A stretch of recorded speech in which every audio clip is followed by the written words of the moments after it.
All right, good evening. Tonight, protesters in Hong Kong say the time for talk with the government is over. This financial capital is starting to sigh under the economic pressure of the demonstrations now entering their 13th week. The government has cracked down on pro-democracy activists, arresting at least 7 in the last 48 hours. Joshua Wong was arrested early Friday morning, later released on bail. Speaking with me moments later on The Express, he said the government's tactics will backfire. It's a must to let President Xi Jinping and Carrie Lam learn a lesson. Political crisis must solve by political system reform. And we know that mass arrest or prosecution is not the way out. It will just trigger people with even stronger determination because Hong Kong people are the ones who deserve democracy.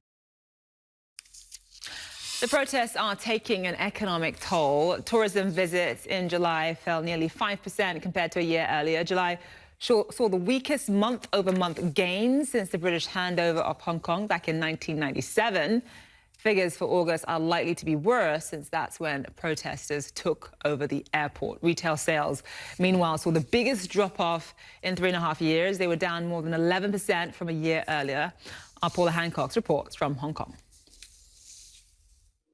Police here in Hong Kong say that they have arrested more than 24 people since Thursday night in relation to the recent protests, including this time around a number of prominent pro-democracy and anti-government activists.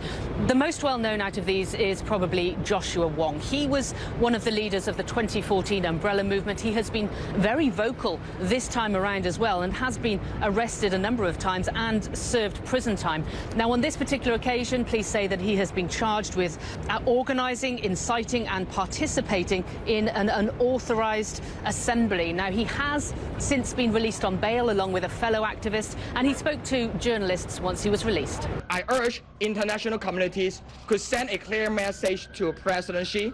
Sending troops or using emergency ordinance is not the way out.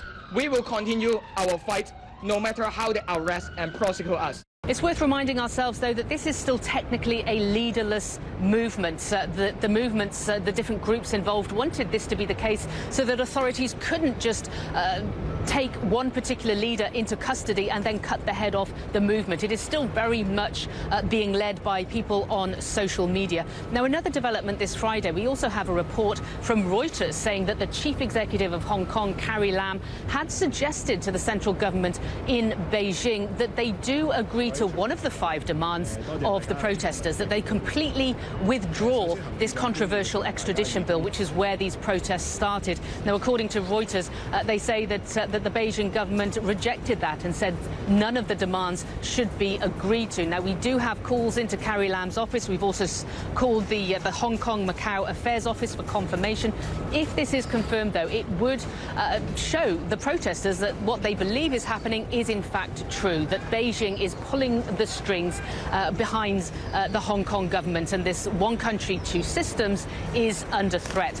Now, looking ahead to Saturday, we were expecting a very large rally from one of the main and most peaceful protest groups, but that has been denied by police. They say that they're worried about civil unrest. So that particular group has not called for its supporters to come out onto the street. They say they can't guarantee their safety, but what we could see is a number of people coming out anyway. Now, police have said that if that happens and if it is peaceful, then they will act accordingly. They have also said, though, that if protesters do decide to be violent, they will take appropriate action.